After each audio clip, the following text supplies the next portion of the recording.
make up so many excuses. Yeah, my dog's in the hospital. Not lying in church, Norman. You lying in church, So I would write it out, write it out, and then I'd give it to somebody else to do. And they're like, dude, you can't keep doing that. You gotta get up and do it. How are you gonna get better? And I never got better, And then and then sometimes you had to get up and read scriptures or passages, and the average Bible, the print is real small. Yeah. That's when I realized I needed readers. I didn't know, so I was like, so people thought, oh, this guy's got a fourth grade read level, because I'd be like, the time is. They can't see it. They can't write it. Somebody said, I got these from Walmart. Try it on, and I did like this. I was like, oh shit, look at that. You can see that. I can see. So, and you know what's funny about it? Like I get like 20 of these from Amazon for like $30. I only need them for fine print. I can see everything else. I can even drive at night. I just can't, fine print. That's what happens when you get my age. How old do you think I am? If you had to get, you're not gonna hurt my feelings. No, you're not not gonna hurt my. How old do you guys think I am? I would say 51. 51, yeah. 51? Yeah. I'm 57. Oh, wow. Yeah. I'll be You don't look 50. 57. You look 51, Norman. I'm trying to get rid of my COVID weight. You? Yeah, me too. I can't keep playing. It was like, COVID was like 3 years ago. Like, what do you do?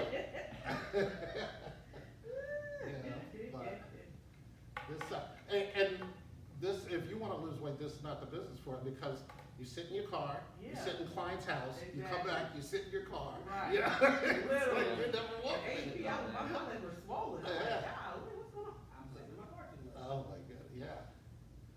So I remember we used to tell crazy stories about different experiences we would have in people's houses, like over the years, just like crazy stuff. Like one time I was training a new recruit, and we went to this guy's house. It was like, oh, sit down, right? So she sat down, and he had pissed on the couch, and she sat in it, and she got up. She was like, what the? And he's standing right there, right? He didn't say nothing. He let us sit on it. He goes, oh, I meant for you to sit on the other side of the couch. Oh, it's too late now. Oh, I had She quit after that. She never came back. She quit after that. Really? Yeah, she quit after that. Yeah. About life insurance with Norman. Yeah. Then, Life insurance with Norman? yeah, then we went, one time I was with Danielle. The lady comes to the door, and she has palmetto bugs on her, like them big ass cockroaches. On her body? Yeah, and one time Danielle goes, ma'am, you have roaches on you? And she goes, oh. And she just rushes up. We walked into her house. It was freaking, oh my God. I'm sure you've been in some nasty houses Oh, too. Jesus. Oh my God. I would not have been. I didn't sit down, and we just like kind of wrap it up real quick. I had one time I was at a client's house, and I sat down. Dave Armbruster was with me in a house that had 30 cats. Yeah, I've been in the houses where they just let the cats like run on the kitchen counter. I'm like, I'm not eating anything in this house. I was in one house, the dude had chickens in his house. Like they were running around the living room. And they had like, a little doggy door, but it was that chicken door. When I could go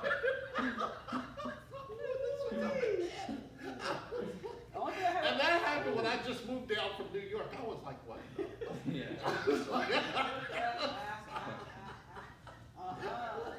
I think the only road story that creeped me out, I figured out one day we all got outside. It was so nice at his house. It was like he was out in down to the somewhere. Oh, we was on the porch, sitting on the porch. Finally went to his house. I'm writing an app, and he's right next to me, and I see a roach go. And I'm like, I swiped it. I kept typing. I get tons of sanitizer. I'm like, Oh my God. I've been in some guy's house where you walk in the house, you go, there's no way a woman lives in this house. It's just like filthy.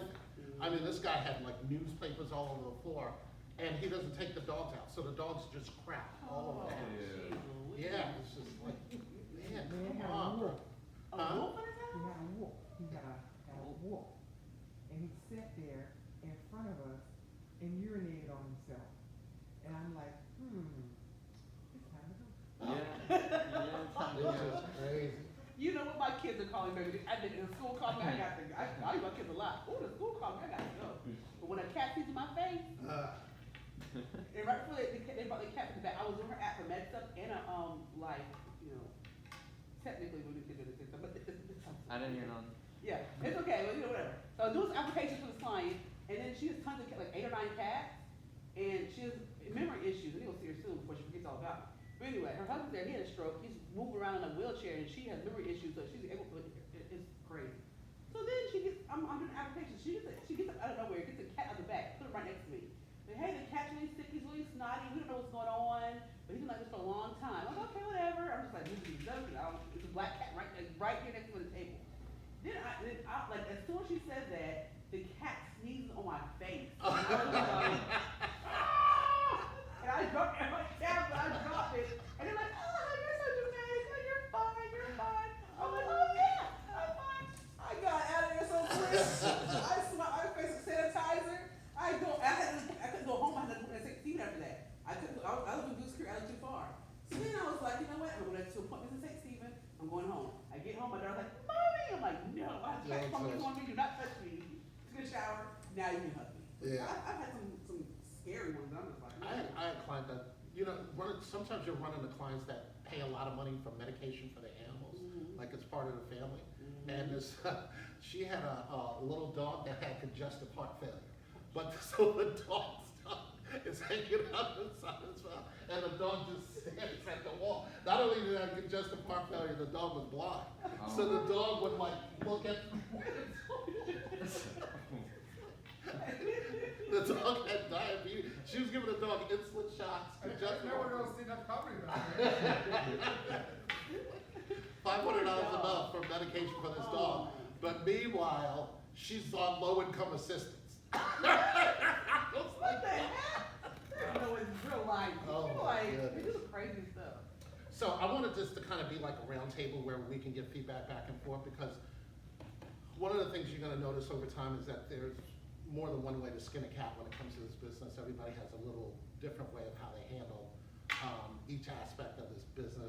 They asked me to do this because I seem to be pretty successful as final expenses, not because I have, you know, any kind of magic bullet or anything like that. It's just I've been doing it so long, I kind of know the hurdles that are gonna come into play and know how to hurdle over them and get to the result that we're looking for. So I kind of put like 6 points here that I wanted to go over, and then we can kind of talk back and forth. And this is probably just to add to what you guys probably already know and kind of how I do it. And one of the things I found that overall, it's easier to get down to the brass tacks of doing final expense and any other aspect of the fact finder if you build a relationship. So when you build a relationship, they're at ease, they feel that you know you, and you know, basically, you know, in this business, all the products that we sell, you can buy them over the phone, you can buy them online, you can buy them from an agent, you know. So why would they buy them from us? They buy them from us because they like us and they trust us. So once you get over those 2 hurdles, all of this becomes easier. Even asking questions, you know, asking specific questions where you don't get the feedback like, why are you asking me that? Or I feel uncomfortable giving you that information. So the more you spend time building a relationship in the house, and that's one of my things, because I was always focused on, okay, so let's get to the business, and what you need to do is kind of slow down. And the thing that I found is people like bragging about themselves. So what I'll do is say, oh, what kind of work did you used to do? And that'll open up a whole conversation. Are you originally from South Carolina, or did you move down here? Where did you live before? How did you get, what kind of hobbies, that sort of thing. Excuse me. A lot of those questions are really not pertaining to why you're there, but it's building a relationship, and it's a back and forth conversation. And if you can get them to laugh, get them to relax a little bit because they're tense. And I was just in the house the other day, and her daughter wanted to be there, so she asked me to come back the following week, which I did because her daughter came down from Atlanta. And you know, it was, once I got her daughter on my side, it was like, yeah, I'll give you this, I'll give you that, you can look at my bank statement, that sort of thing. Yeah. And the reason why is I was able to open up to our daughter, and she was proud military daughter, I was military as well, so we kind of bonded there. And once we did that, she was like, well, Mommy, you need to show him this and show him that. And so that's building relationships, also, they like you, they trust you. Let's go all the way back a little bit to the phones. The phones were difficult for me. It was really difficult.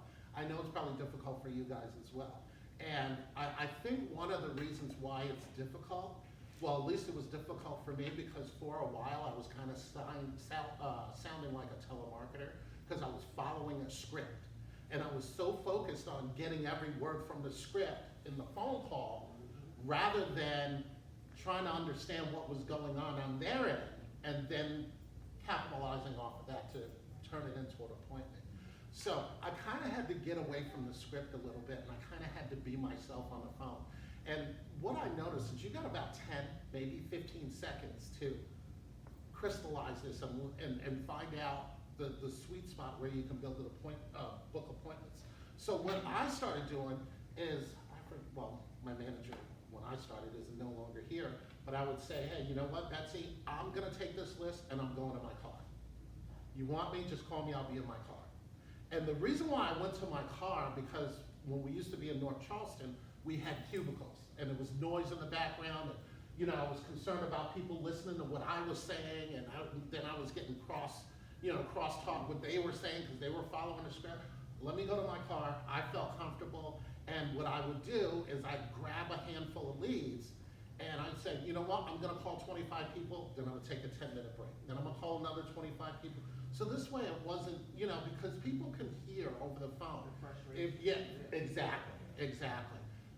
And so what I started to do is I started to okay, let me tweak this a little bit and let me kind of find out how I can kind of build a conversation, maybe a little bit of relationship, and also find out exactly what their needs are, what they're looking for. If you can uncover a problem, people are more likely to sit down with you because they're looking for your help to solve that problem, rather than, and this is what I've heard over the years, I'm not saying you guys, but, oh, I just want to stop by and drop off some information. Yeah, you can stop by, put it in the mailbox, I'm not going to be home. Right. Or, I just want to see if I can save you some money. I'm good with that. You got to find out what their needs are. And what I started to do was I started focusing on final expense, and that's where this all comes from.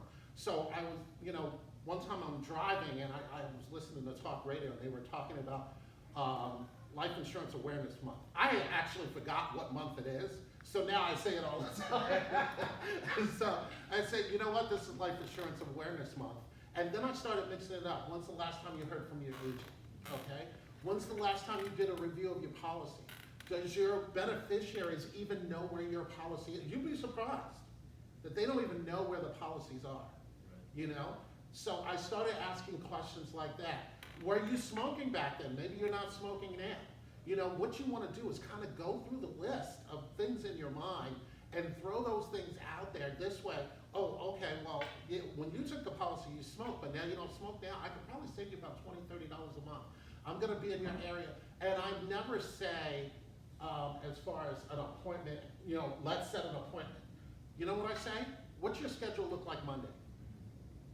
Well, I got a doctor's appointment matter of fact, I just did one. I got a doctor's appointment at 9. So I said, okay, you'll be home about 1 o'clock, right?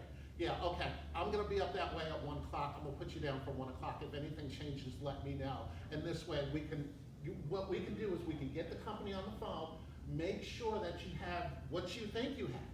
You see what I'm saying? So what you wanna do is get them thinking about, do I have what I really think I have? Can he save me some money?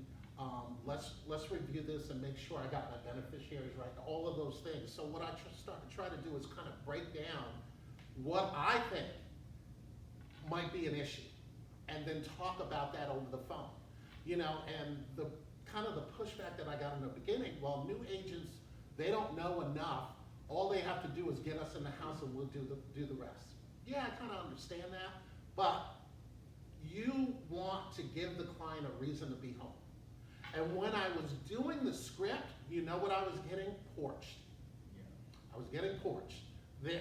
Either they weren't home, or they were home and it was like, yeah, you know what, I got everything I need. Because I didn't give them a reason to let me in their house. Right. I gave them a telemarketer general reason. Yeah, I'll be home because they're home anyway. You know, so they figure they can just let you know right at the door they're not interested. Right. So, if I raise a question mark or I raise a red flag, and I'm saying I'm the guy that can help you with that red flag, more likely they're gonna let me in. Not everybody, but more likely your numbers will start to improve. Right. Okay?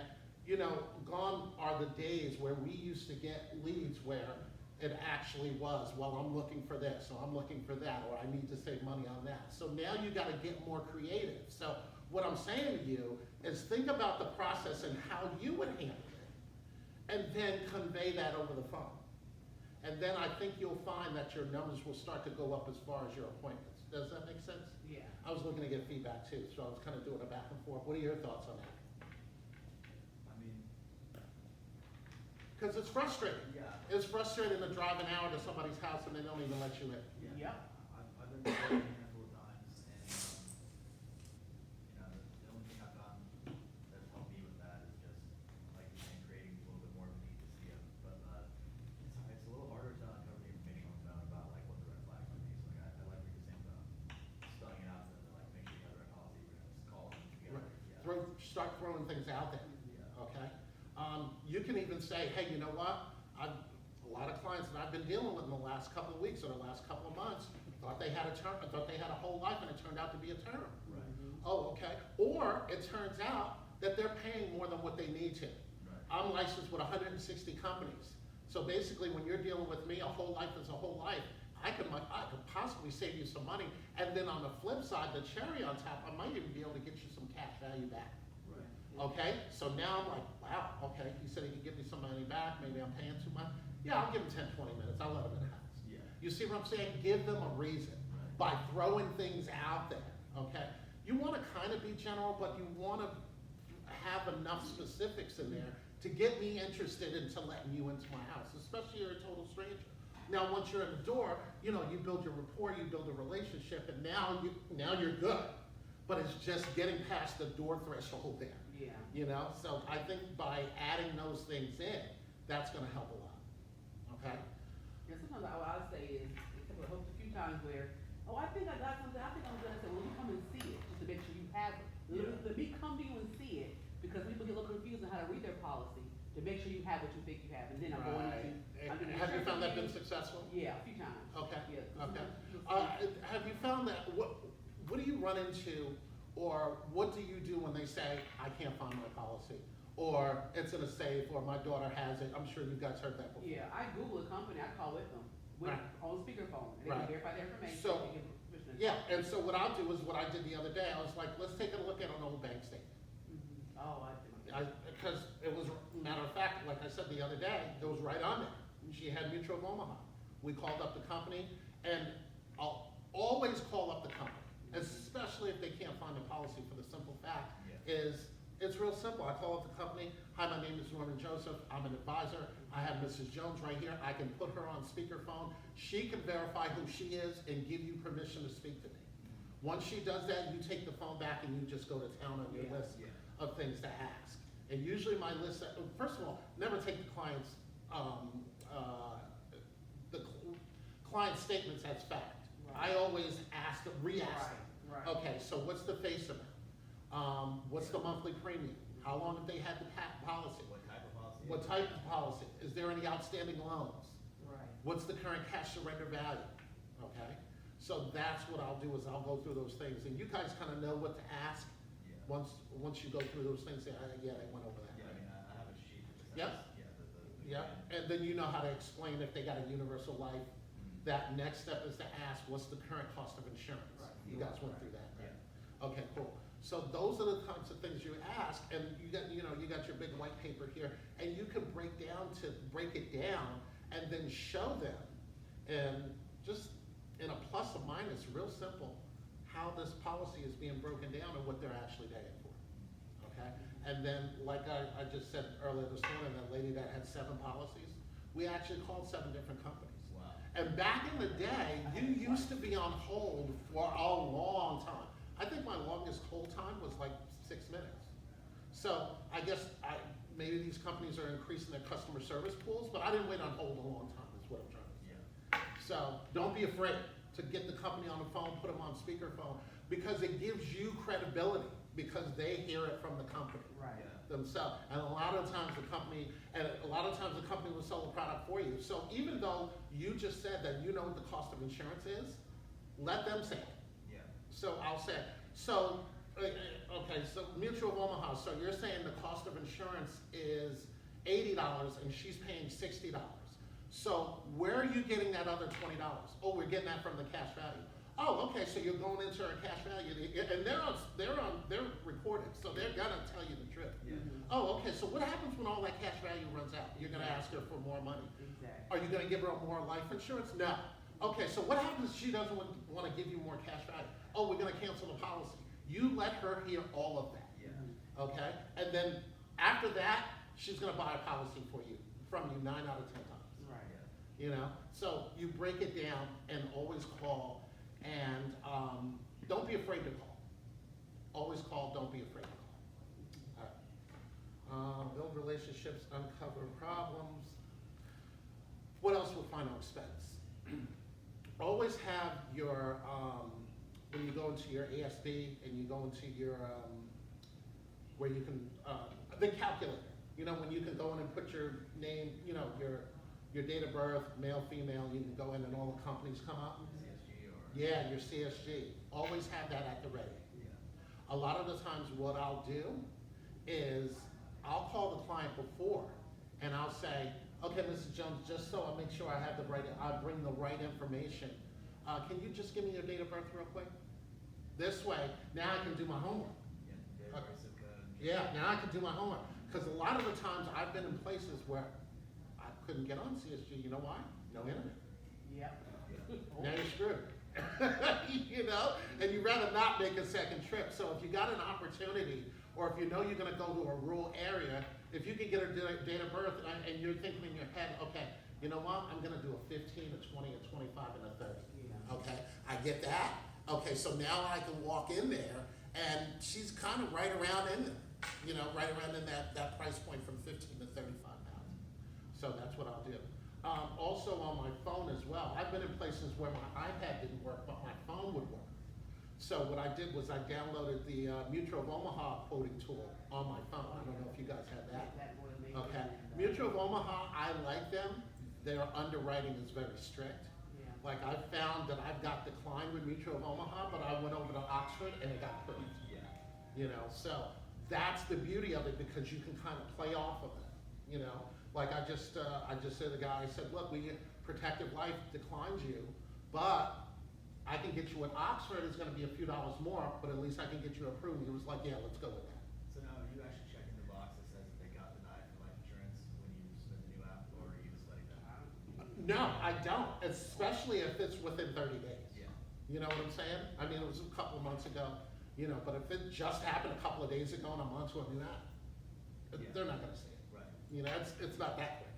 Life experience. Yeah, exactly. So, You're doing more of this than anybody else is.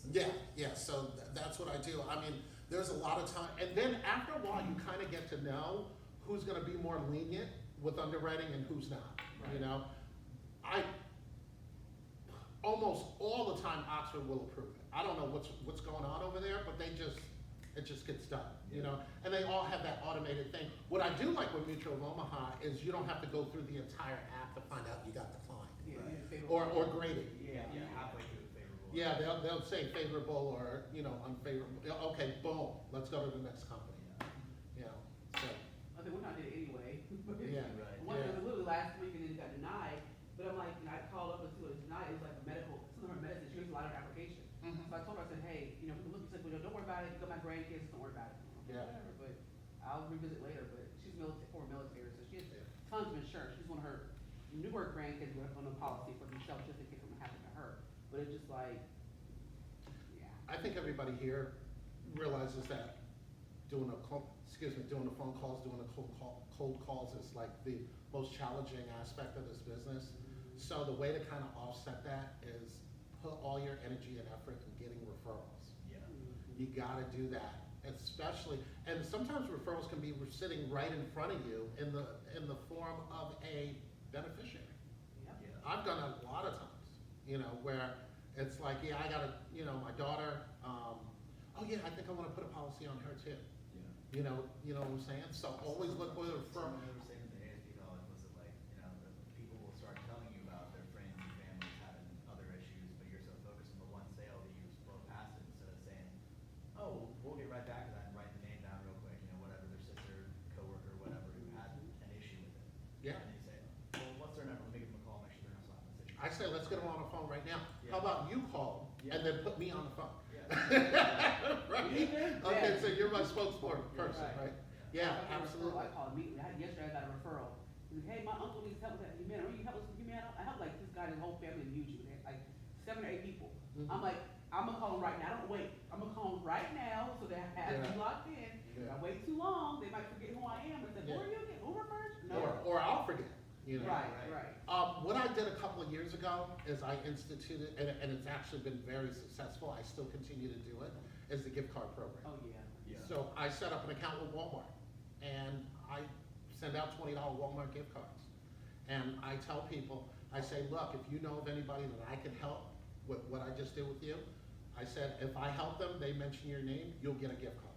Yeah. And I send out a gift card right from Walmart, they keep a statement, so tax write-off, right?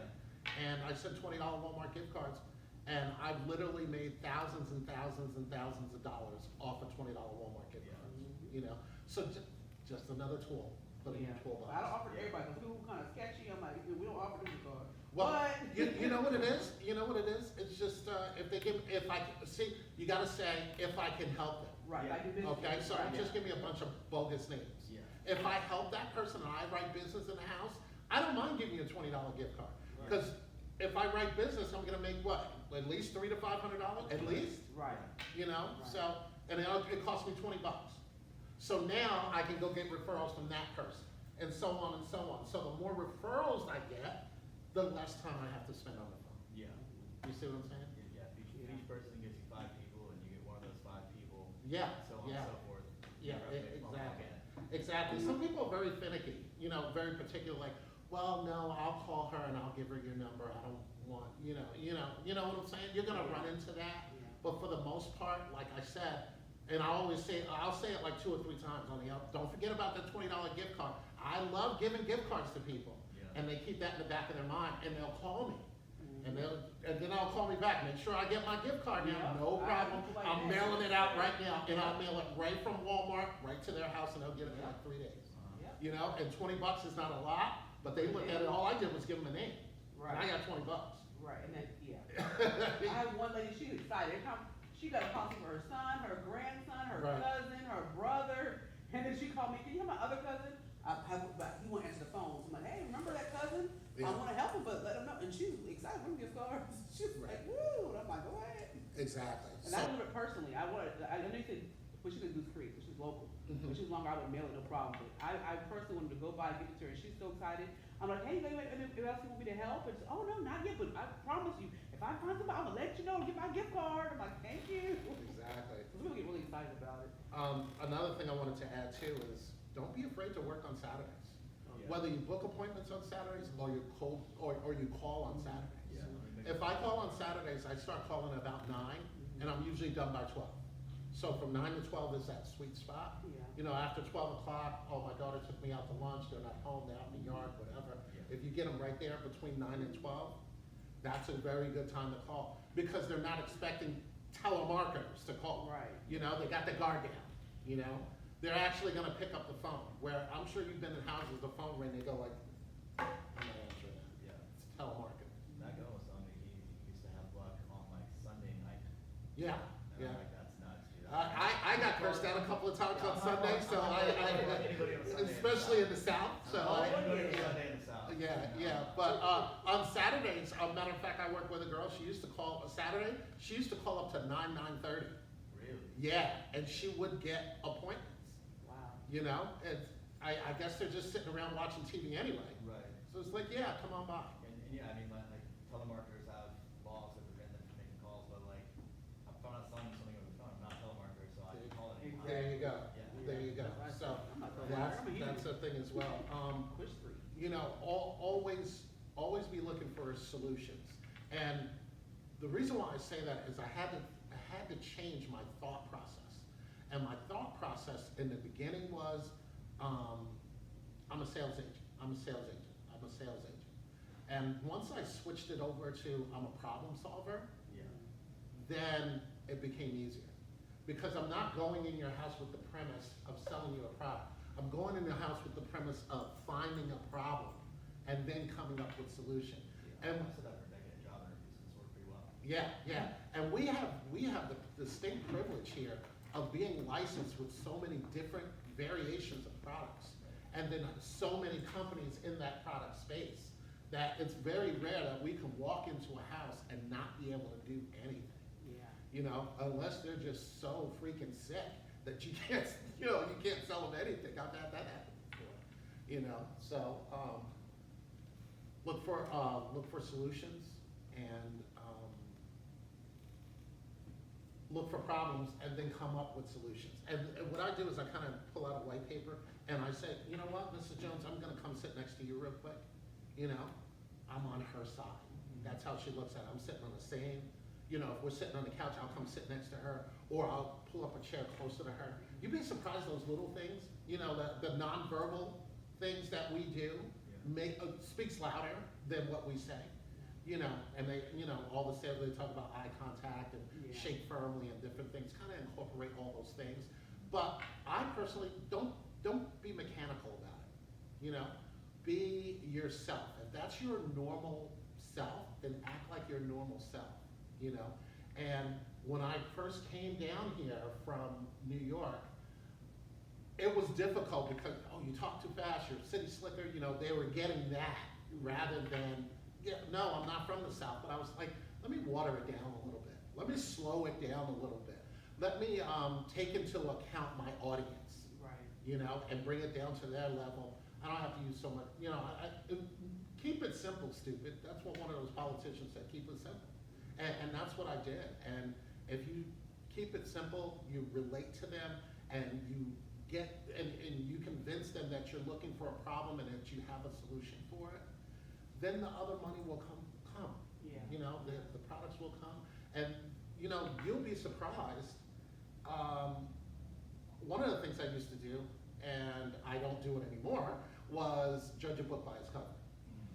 I was up in Manning, and we were in a rural area, and when I first started out, it was like a shack. It was literally like probably that area there, the 1-2 bedroom shack, older couple.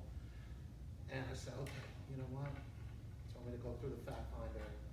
There's no reason to talk about finances, no reason to talk about annuity stuff. Look at this place. This place is a dump.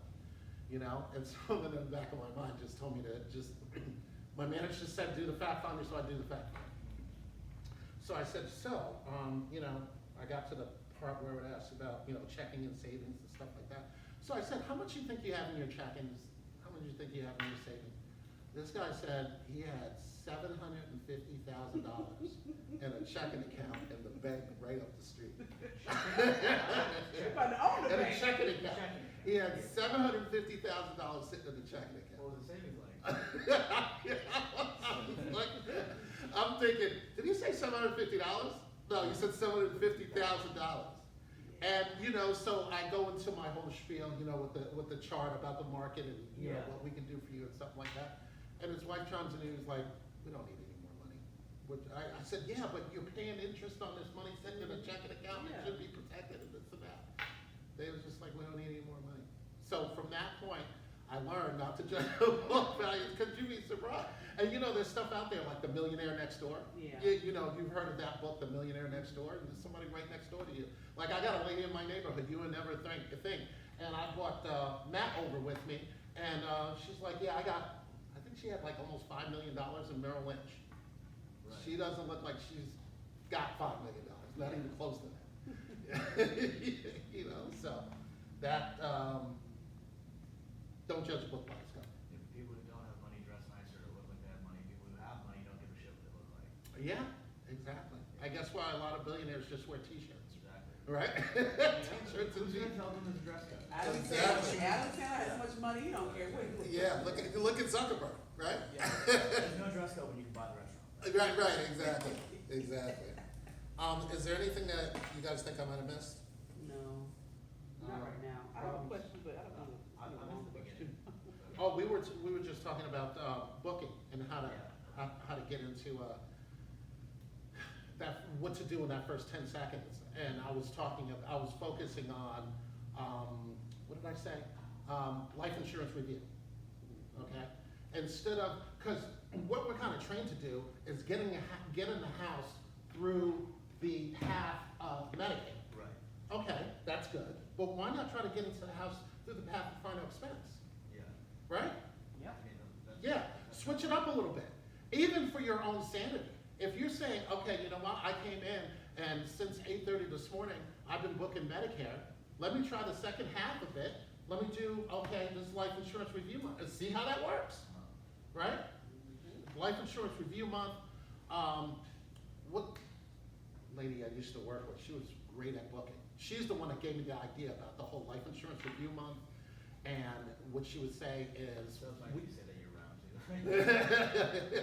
we've been running into a lot of clients that have been paying too much with, for their life insurance. You know, South Carolina has a life insurance, South Carolina has multiple policies in the state that offer the same life insurance for less money. Yeah. We might be able to save you some money, and then the cherry on top, we might be able to give you, get you some cash value back, put it in your pocket, the economy. You know, you start talking about things Yeah. that people are familiar with. Yeah, you know, I actually took a picture. I was at Walmart the other day, and it was $9 for 18 eggs. I almost fell out, because I remember eggs used to be, for an 18 carton of eggs, used to be $2.36. Yep. It's $9 for a carton of eggs. So if you say that, hey, you know what, times are tight, why pay more for something when you don't have to? I'm gonna be up in your area, if I can save you some money, great. Let me see if I can find some red Falcons. What's your schedule like on Monday? Never ask for the appointment, always assume the appointment. I know they tell you that all the time, Yeah. but it works. I never close. You know what my close is? Does that make sense to you? Okay, go get your driver's license. Yeah. That's my close. I don't say, do you want to do this? Because now, they gotta make a choice. Right. And everybody's always scared they're gonna make the wrong choices in life. So most people what? No. Don't make a choice at all. Right, it's a no, right. Or, I need to think about it. I need to talk to my daughter. Let me get back to you next week. Let me do this, let me do that. No. Does that make sense to you? All right, go get your driver's license. Or who do you want to be your beneficiary? You kind of take away from that anxiety moment Right. and switch it.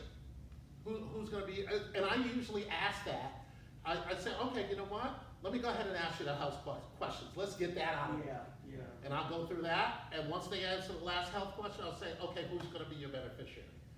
When they tell you they're beneficiary, they're bought in. Yeah. That's it, and Yeah, that's I the used to close. think It was so hard until I saw Matt, he trained one day, and he's walking to the lady's house, he's about Medicare, she's 265. Yeah. 2 months out, and he's just like, oh, I pay this for my insurance, he's like, well, this company right here is cheaper, let me see your driver's license. And I'm like, that work? Like, I was shopping the car, Yeah, it actually works. Like, yeah, here you because go. you know what it is? Once you get a person on the path of positivity, it's harder for them to go back the other way. Right, You know, so if you get them, like they say, if you get somebody to say yes 3 times, they'll say yes the fourth Right. time. So you wanna get them down that positive path, once you've already exposed the red flags. Right. And that's the first thing, okay? Because nobody wants to feel like they got ripped off. If you tell me I'm paying $80 for 10,000 when I could be paying 72 for the same 10,000, and you might be able to get me some cash value back, yeah, I'm interested, Yeah, okay? But you gotta bring that to my attention, because I don't know that on my own. right.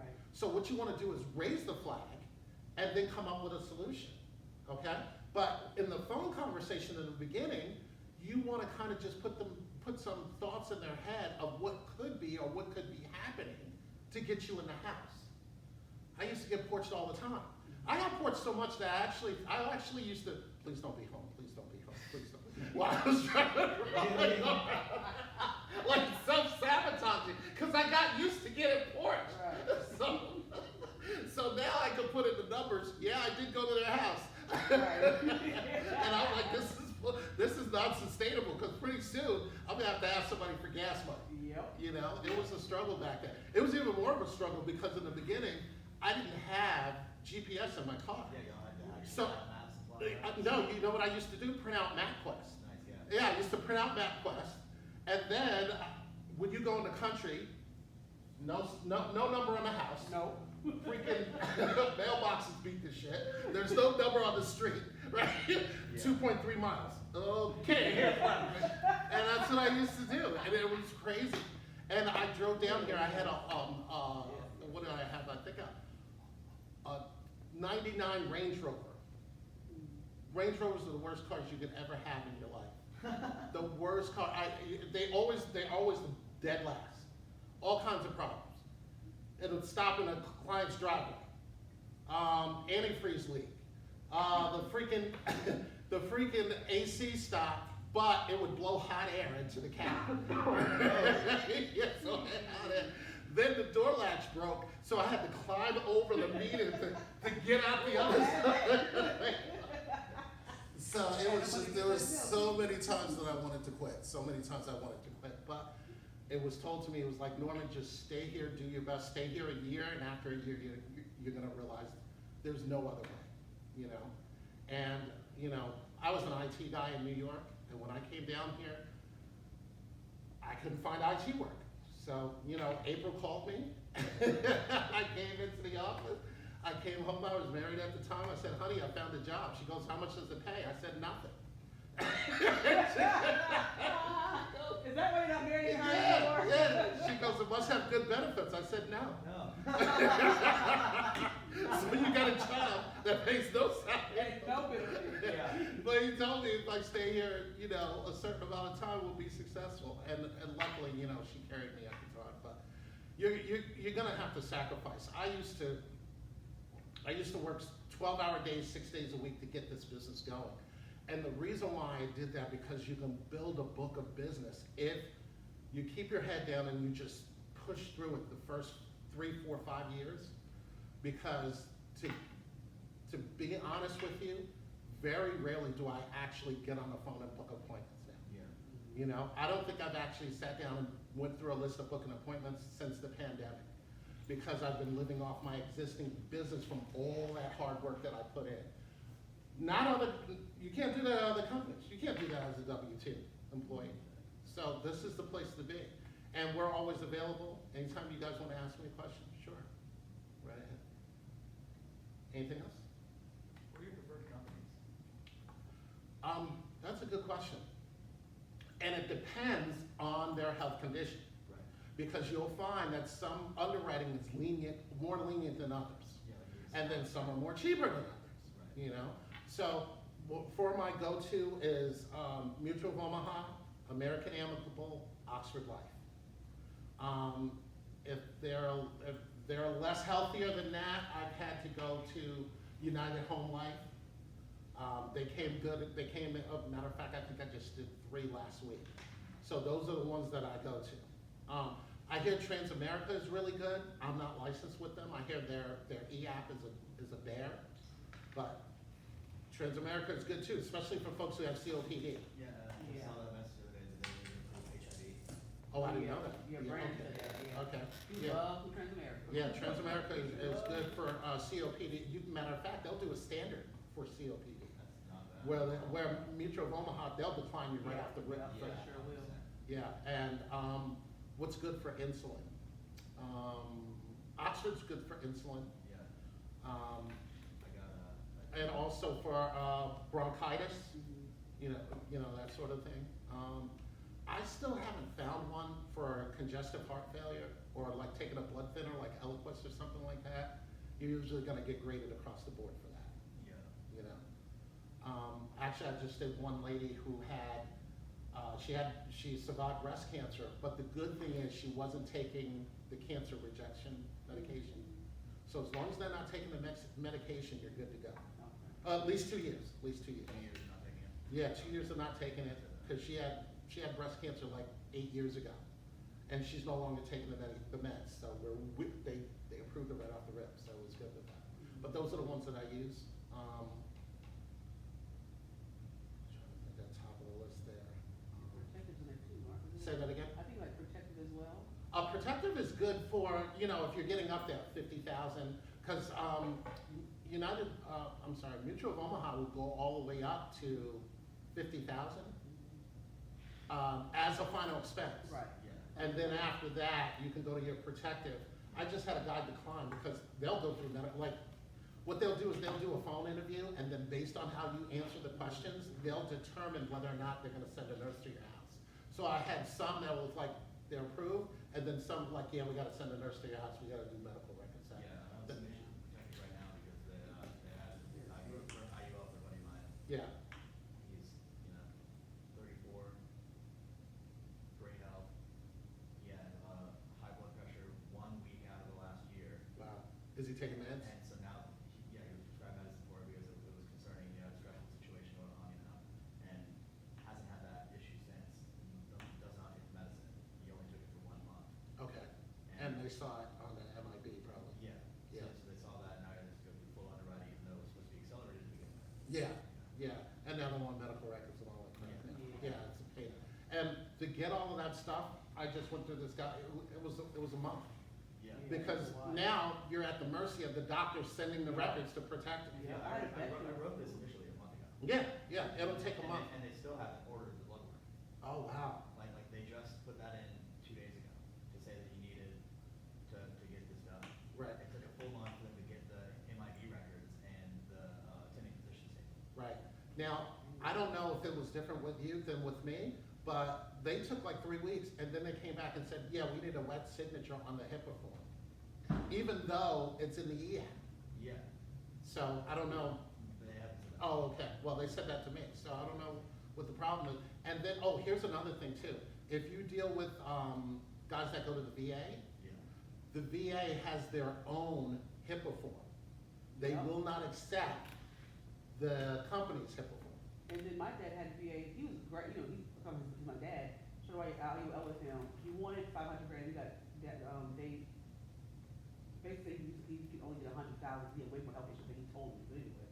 But it took me 6 months to get his policy written, cause Yeah. the VA hospital, Yeah. they were holding the process, so I had to actually ask my dad to go, if he didn't mind going down there, which he did, and was by the next week, it was approved. But it Yeah, took me what, forever. what I did with the client is I had him call, Mhm. and they emailed me the HIPAA form, I had him sign it, and then I sent it to the company. But just as an FYI, VA, they have their own HIPAA form, they don't accept anybody else's.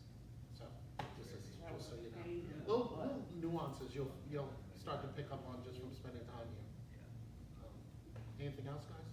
Yeah. You never write America. I did back in the day, Yeah. yeah. Oh, here's another thing too, I'm glad you brought that up. At the ASB College, Rich Slimmer in Vegas was one of the speakers, and he was saying that his go-to are AIG, their core bridge, Mhm. Oh, no.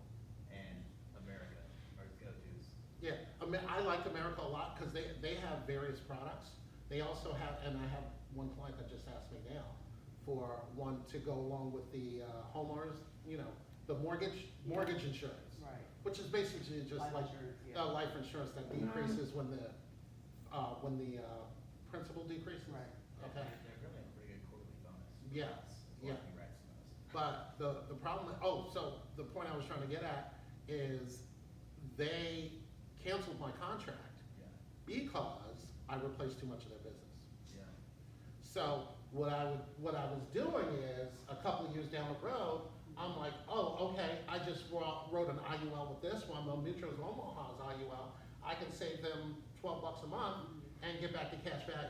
Well, I did that like 5 times in a row, and they sent me a letter saying, you're replacing too much of our business, we cancel your contract.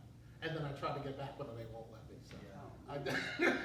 So, Like, fine. just kind of be careful, replacing too much business with certain companies that you want to hold on to. Okay.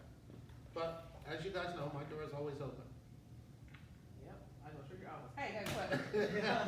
Yeah, you can call and text me too. Yeah. Thank Thanks, guys, I appreciate you showing up. Thank you. All right, I'm headed to Orangeburg. Yeah. I'm gonna go to Hugie, but I gotta catch on Monday. That's what you told me. I gotta catch on Monday. Yeah, sometimes I like to take Fridays easy, sometimes. Yeah. But she was like, I work all week, this is my only day off, so I was like, I'm coming. Yep.